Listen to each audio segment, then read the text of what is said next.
All right, so it's a nice day, and we're gonna do an update here at the Yellow Mountain Roadhouse. So first, outside, we've got the power that's been dug. Came from the pole here. And we got the two new service entrance right there. So there's actually 400 amps coming in, so in case we want to build an accessory dwelling unit. So let's go look inside.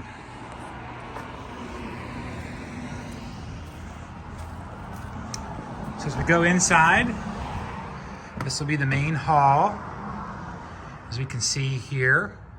And then our living room is going to be here to the right. So that's a 7'6" opening there into the living room. And this is the living room in here. And this will be basically the front hall closet. Since we don't have a hall, it'll be right here. So this is the front closet. And then back in this little corner here, there's gonna be a little nook. And we'll probably do like some an outlet back there with the idea that the TV would be back there. So that's the living room. These are all 9-foot ceilings, by the way. So all 9-foot ceilings here. Okay, so bedroom number 1 is over here to the left.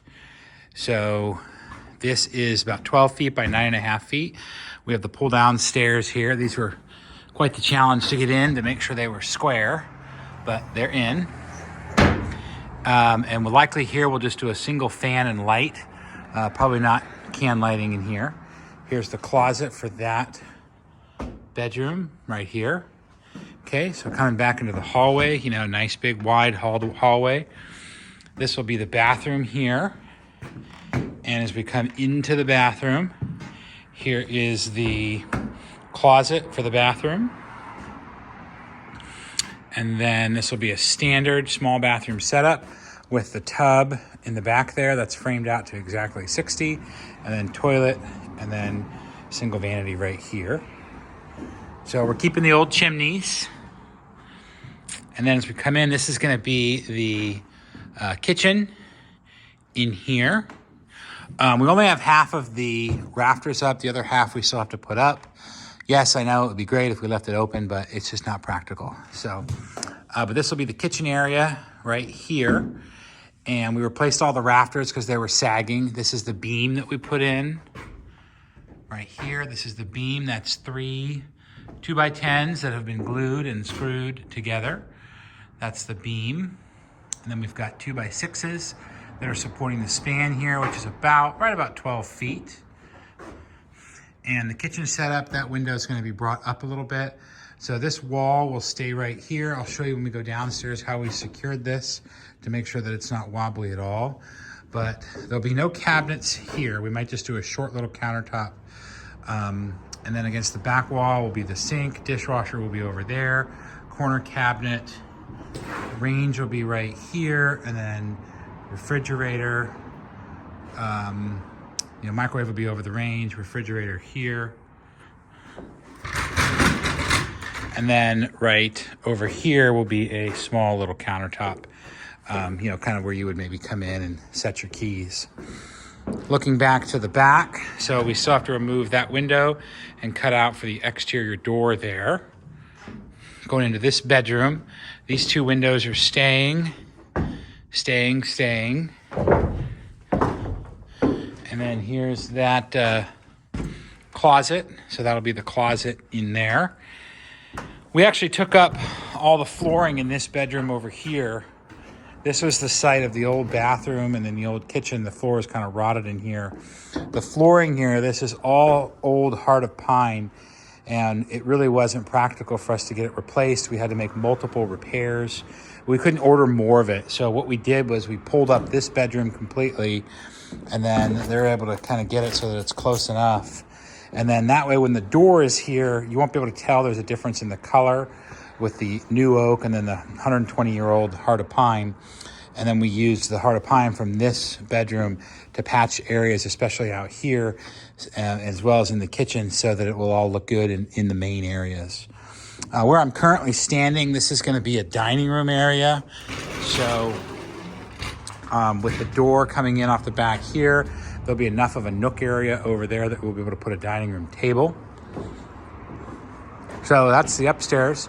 Big attic, metal roof. We're gonna keep the metal roof. It just needs to be repaired in a few places, but it's otherwise in pretty good shape. Let's go downstairs and I'll show you the downstairs. So again, left this railing, nice and secure. I'll show you how we did that. As we come downstairs, you can see that what we did, the main thing we did was with this 4x4, is we secured it to the floor. And so that prevents it from wiggling because you have a point of fixation that's all the way at the bottom. We also put blocking in here, as well as a couple of these big structural framing screws to keep it in place. So, all right, so looking at the basement. So what we've done down here, we've got our electrical panels. We brought the 400 amp service in so that we can eventually power an accessory dwelling unit out on the property. One thing that's kind of neat about this property is it does have all this space here in the back. So not only do we have, parking out back here, but this property actually goes all the way to that tree line. The whole lot is 900 feet front to back. And so all of this belongs to the property. So eventually we'd like to put an accessory dwelling unit back there. Based on how the rules are in Roanoke City, though, they have to come off of the main house. They can't be separately metered. And so for those reasons, we went ahead and put in the capacity now to have an accessory dwelling unit. So this is the area we cleared out in here. And so you can see, probably sometime in the 60s, they cut out this area here. This probably used to be dirt all the way up, and it's been dug out. The problem is that they've almost undermined these foundational piers here. The engineer told us if we backfill it, then it should be fine, doesn't need anything. So what our plan is to do is to build a concrete wall right here, a short little concrete wall right here, right along there. And then we'll backfill it with all that gravel that you saw out here. So we'll backfill it with all that gravel. And what that'll do is that'll keep all of the dirt up against the foundation walls. It'll keep all the dirt here up against the piers. It'll actually give a nice sort of finished gravel appearance. So the plumbers come next week on Tuesday. They're going to start putting the plumbing in. The stack will be right here. We're actually going to keep the cast iron underneath the slab right here, and then they'll pick up with new PVC and take it out to the main. The main is actually, just beyond where my truck is parked. It's just on the other side of that hill, so they won't have to take it very far. That's underlayment to put underneath when we put the gravel down underneath there. A couple different repairs we did. They sistered some joists underneath here in order to be able to kind of remediate some of the damage. You can see here where the original plumbing was put in. They cut out a huge section of this joist. This one here was also cut out. So several structural repairs underneath here. They didn't really take very long. But that's what we did. We got the old oil tank out that was over there in the corner.